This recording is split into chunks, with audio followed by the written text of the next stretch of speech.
Hey everybody, thanks for watching for a quick moment.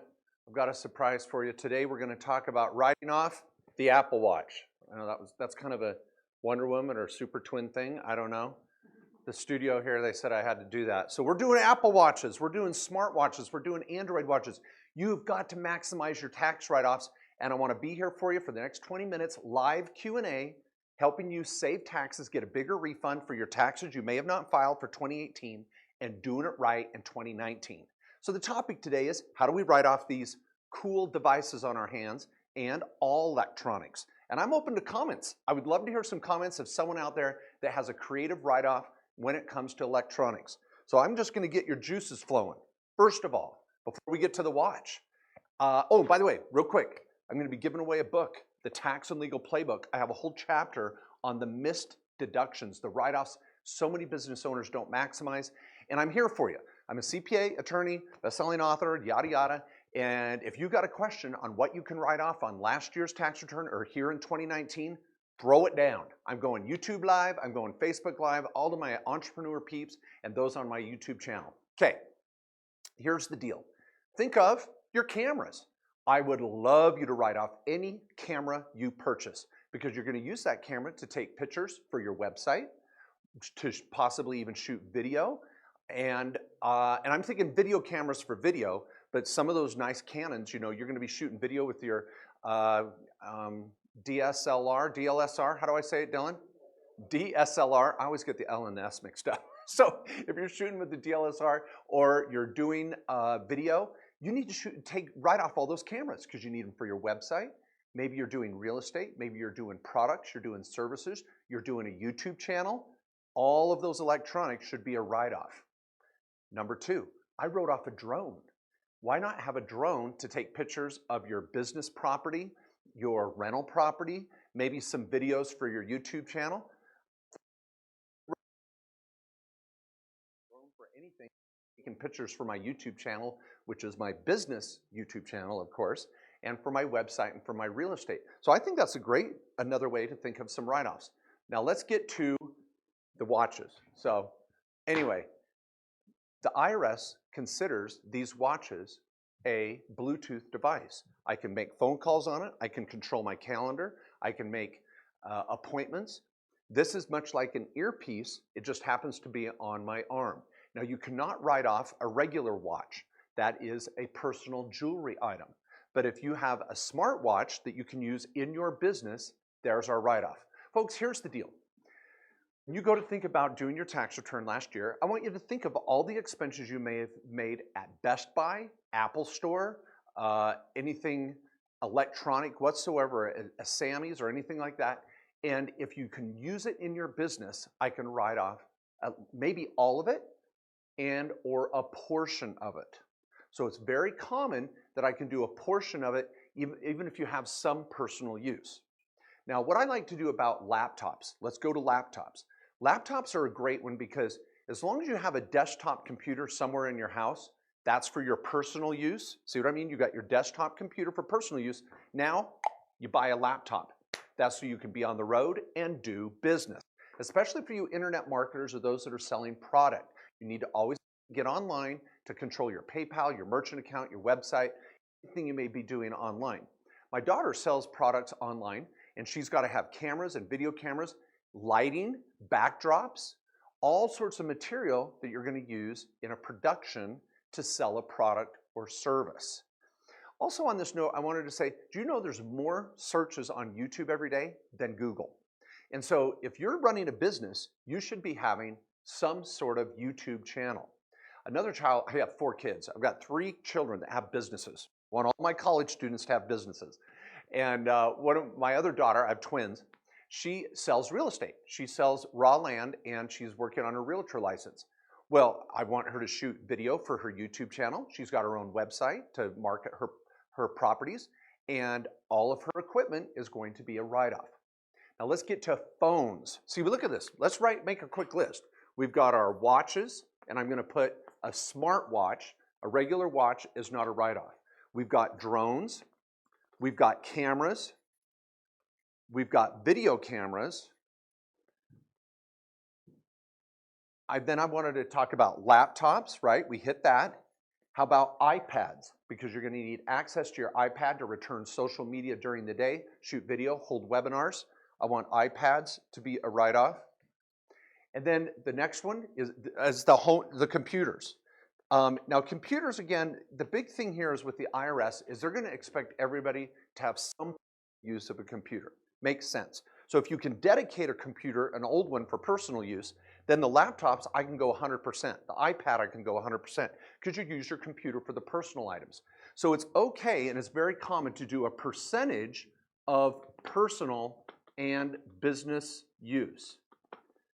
So you're going to talk to your accountant to try to come up with each piece of property that would be there. Now down below, if you've got a suggestion on something that you think should be a write-off, or you want to ask a question about this, it's really straightforward.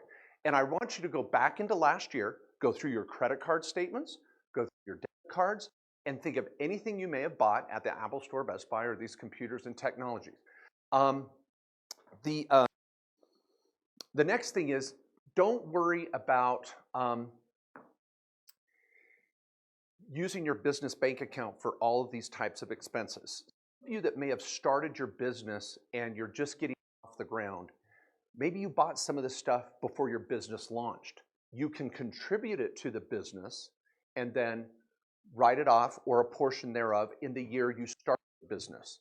So I really like that. And you can't write off the fair market value. You can only write off the basis of what you paid for it. So if you got a really good deal, that's where you start. You can't say that's the fair market value.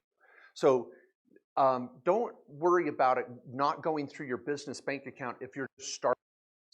The other thing is I had a phone call with a client today that has a small business and it's real estate. And so they're over here with their LLC doing real estate. And they're like, well, I invest, but they have a day job, W-2, and their spouse has a day job. I said, you're not a real estate investor, you're a real estate business owner. And so when you think of it that way, are you going to go through your rental property and take pictures on a regular basis, do tours for your insurance policy, take a drone video footage, square footage above, so you can show your property for new tenants or buyers? So this is where I want to write a lot of this stuff off. And you may say, also, I get the excuse, well, I don't get a write-off, I make too much money. Oh, no, you'll get the write-off. It's just delayed gratification. So I want all these expenses to go into a bucket, and we'll carry forward these losses, and whenever you sell a property, we can dump those losses off and pay less tax. So I want to be able to go that route.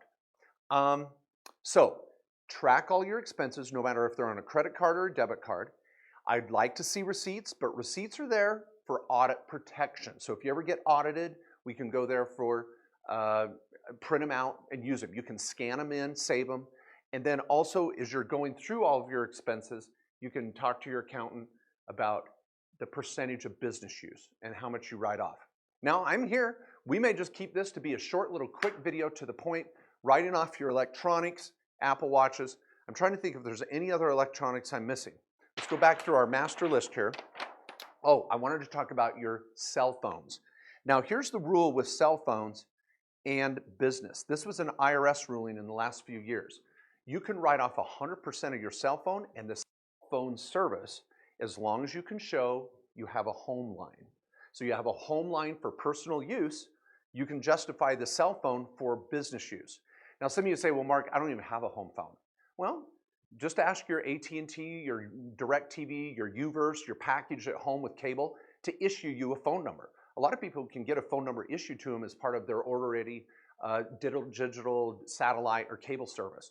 Also, if you're married, one of you might have a cell phone. You say, that one's for personal use, and then the other, more expensive phone is for business use. So you can use cell phones and as 100% business, or if you're in a partnership, marriage, whatever, have two cell phones, one dedicated to personal and one to business. And then I can write off 100% of that cell service. What I do too is I have my family. My wife and kids are all of them, and all of them have different roles to play. And so I pay for their cell phone. Anyway, I'm going to wrap this up if we don't have any other questions. Oh, we have a question. Sorry. Charlie.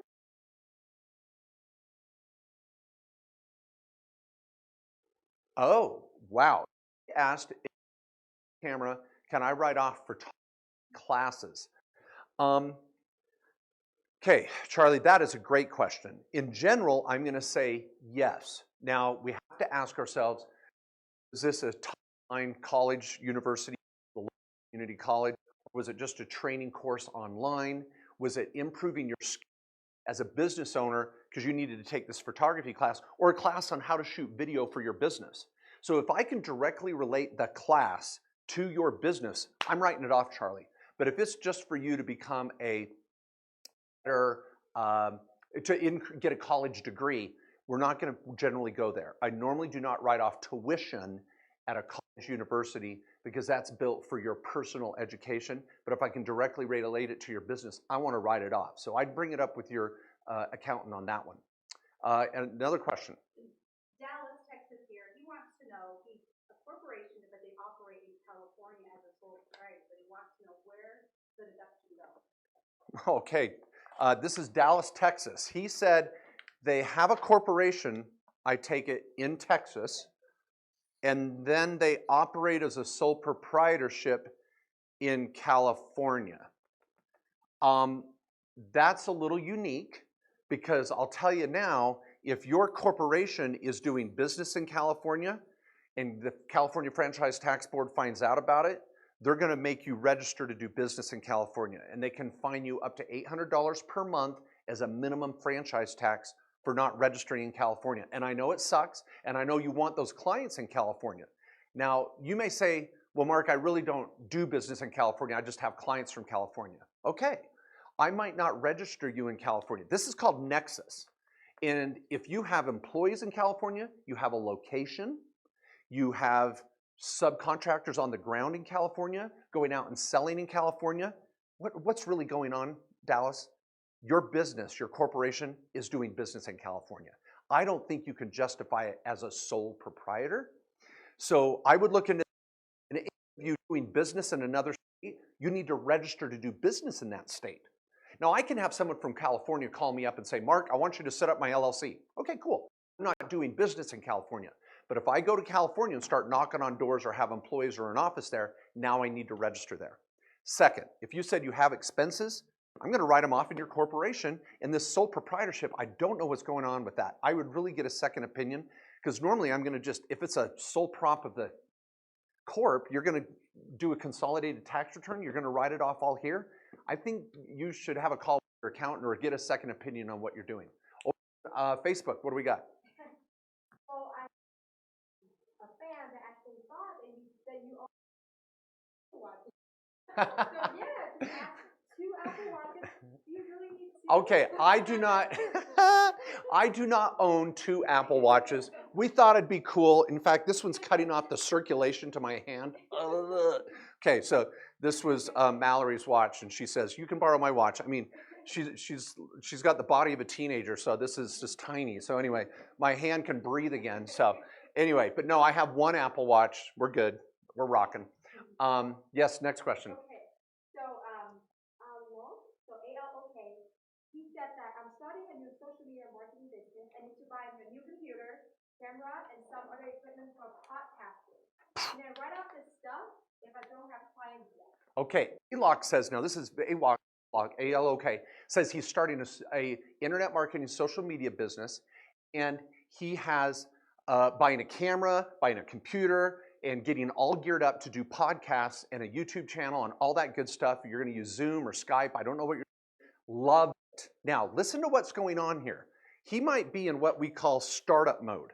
He's spending money in order to launch the business. Now, let's say this is his start date of when he's going to start his business. So what he is in startup mode.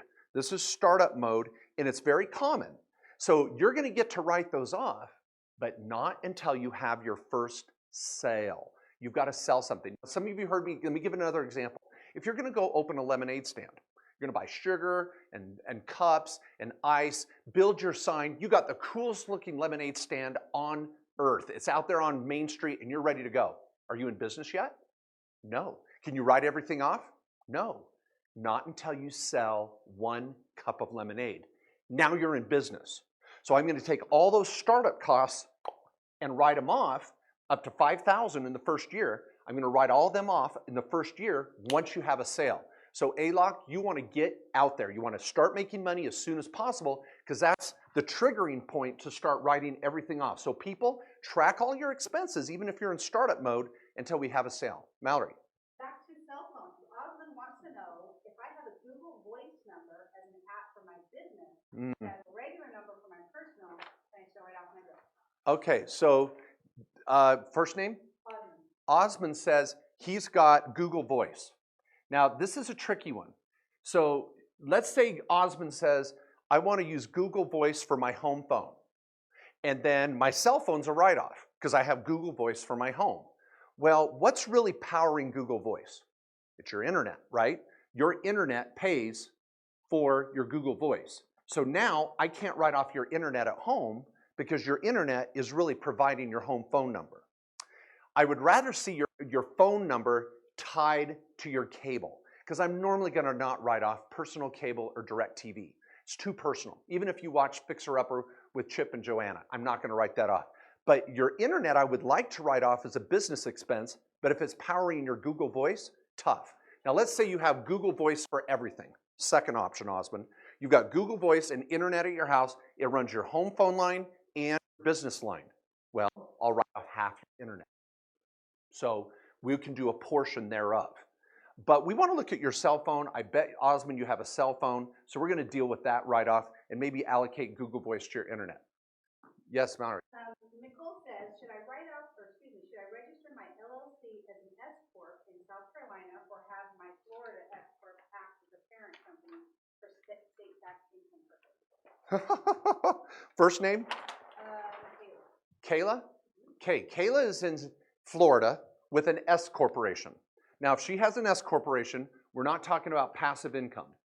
So Kayla's over here doing business, and Kayla is in Florida, and she has a Florida S corp. All right, cool.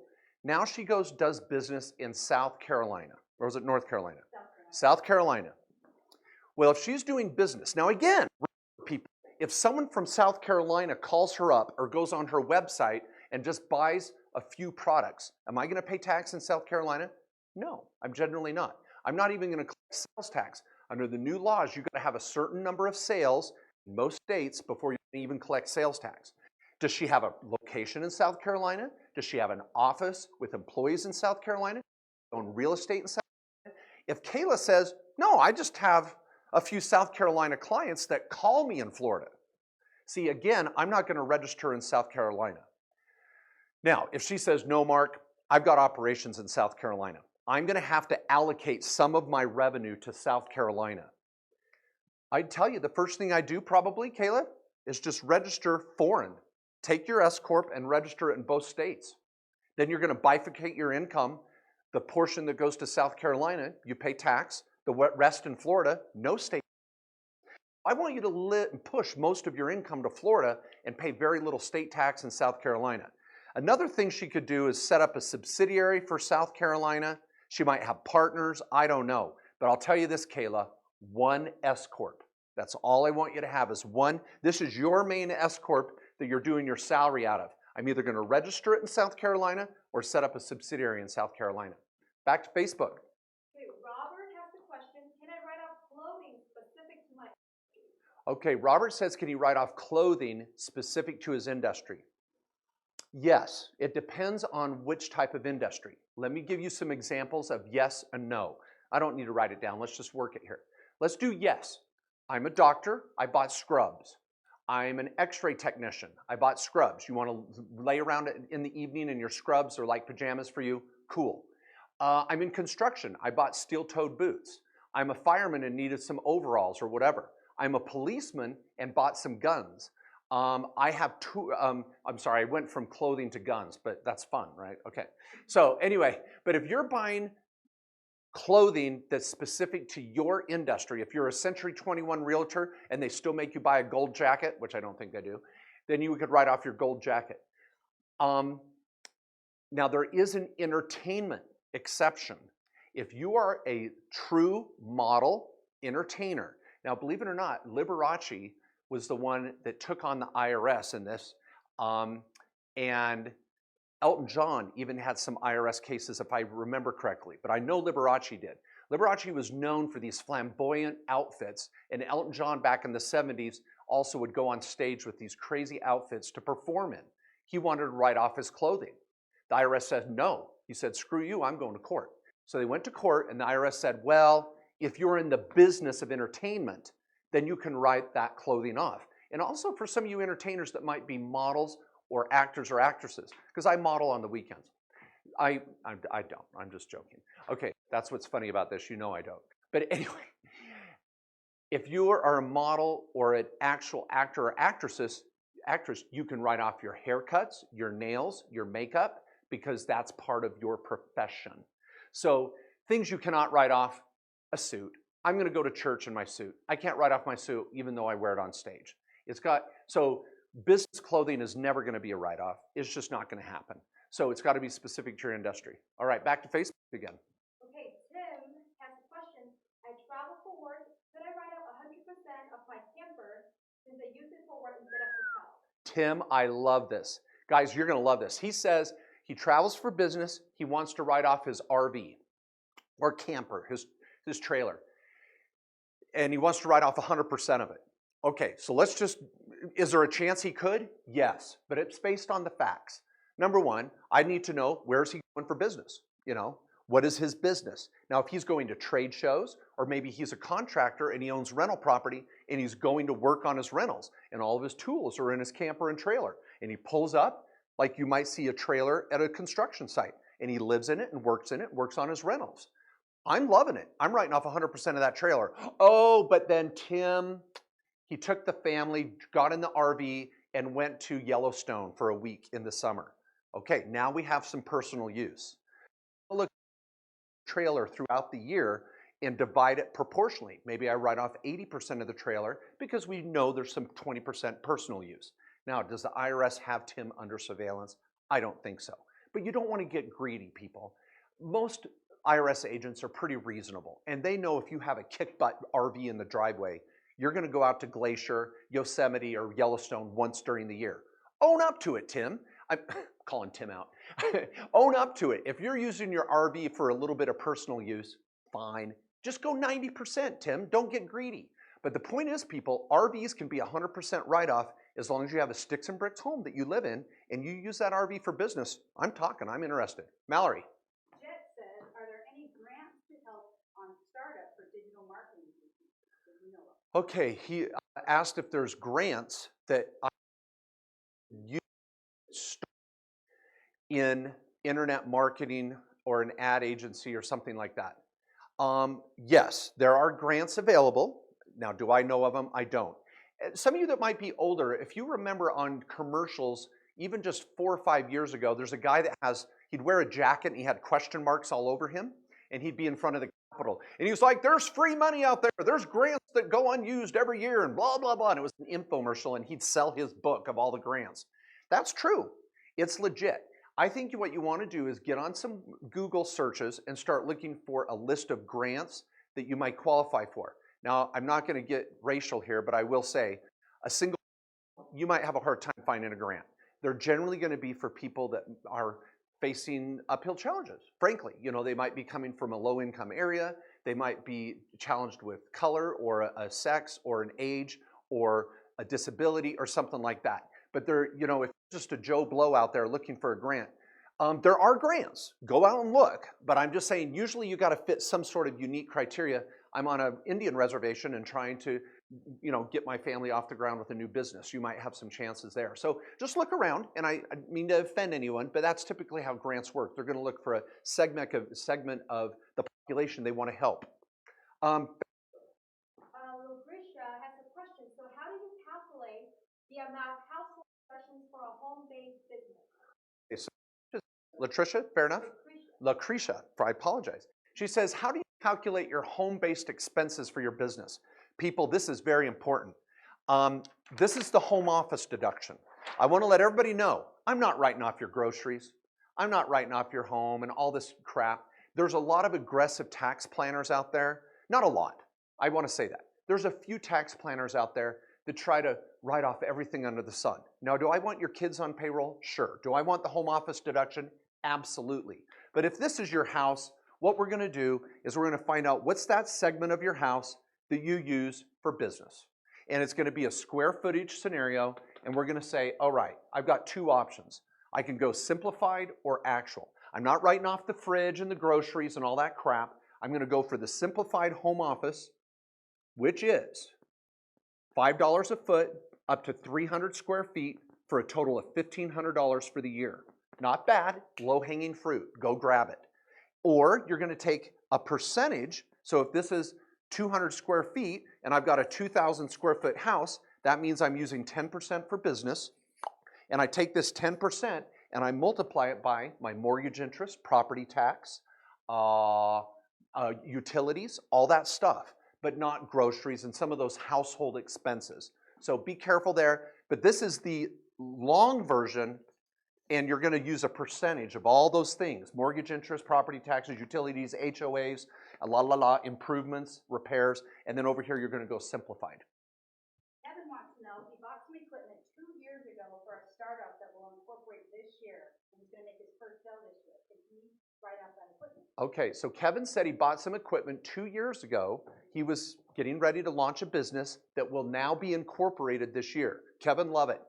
And he wonders, can I write that off? Absolutely. What we're gonna do is contribute it to the business and start depreciating it. Now, you can only contribute it to the business on its basis, meaning what you paid for it. You can't say, oh, I bought a computer 5 years ago, or I bought something cool and now it's worth more. No, you gotta take whatever you paid for it 2 years ago, that's what you're gonna put on the books. We're not gonna get a 179 deduction because you have to actually buy it during the year in order to get a bonus or a 179, but we can start depreciating it. And I'm pretty sure on that. Some of you accountants might be agreeing with me. Back over to Facebook real quick. Jennifer has a question. As a business in my second year, is there a 2018 tax law amount that is too much? The 2018 is too much? Yes, she's asking if there's a tax loss amount that is too much for 2018 for a business. Oh, it being too aggressive. First name? Jennifer. Okay, Jennifer says, this is good for everybody. She said she's in her second year of business.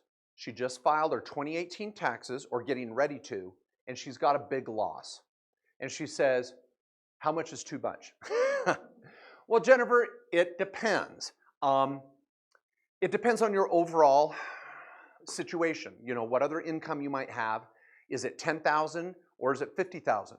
You know, if I have a client making $1 million a year and they have a $100,000 loss, it's not gonna be as bad. If they're making $50,000 a year and have a $100,000 loss, it's gonna shine like a red flag. So I wanna look proportionally based on anybody's income. But let me tell everybody this. You can have losses 2 years in a row before the IRS says, what the freak's going on? Are you good at this? Do you suck? Are you losing money on purpose? Are you an idiot? What's going on? The IRS is gonna ask you that. So you've got 2 years where you can lose money, Jennifer, but don't get greedy. And I'll tell you, if it's a legit business and it's a legit loss and you're making money, except losing bottom line profit at the end of the day, you're entitled to it. So just be ready to duke it out if you get too aggressive. Before you do your return, if you're doing it yourself on TurboTax, get a second opinion. If you're concerned about it, go to your accountant and that sort of thing. All right, one last question here on YouTube. Michelle asked, she started a business last year. She bought a lot of electronic necessities and software. Can she write off the software? Okay, so Michelle bought a bunch of software last year as well as electronics, and she wants to know, can she write it off? Now, Michelle, I'm gonna first, I'm gonna presume that you had income last year. And just like I said to Jennifer, the more income you have, the more crap I can write off, legit, without drawing attention to your situation, right? So don't be aggressive. That's point number one. So I'm gonna look at how much income you had last year, and I might spread out those expenses as a startup cost if it looks too aggressive. So see, doing a tax return is a work of art. This is why TurboTax can be a little dangerous for a business owner. Hey, if you just got W-2 income and a day job, some kids and some charity, freaking go to TurboTax or TaxSlayer, which I love. That's where I'd go is TaxSlayer. Go for that all day long. But if you've got a small business, you really need to be cautious of some of these big write-offs and losses. So Michelle, can you write off software? Yes. Software usually has to be depreciated, I think, over 3 years. I would just, you can Google it quite quickly and say, software depreciation schedule. I'm embarrassed. I can't remember the depreciation schedule on software. It's going to be 3 or 5 years. Sometimes you can expense it all in the first year. Depending on your income level, we might 179 it, which means you can write off the whole thing in 1 year. So again, talk to your accountant. Yes, you're going to write off software. The question is, are you going to spread it out or are you going to write it off all in 1 year? And it's going to depend on some variables. Well, guys, I love it. Thank you so much for these questions. Now subscribe to my YouTube channel. Click the bell. If you're on Facebook especially, get over to YouTube. I've got probably 70 plus videos on all sorts of awesome topics you would love. And thank you. Thank you for watching. I'll be here every Thursday. Save up your questions for YouTube Live and Facebook Live.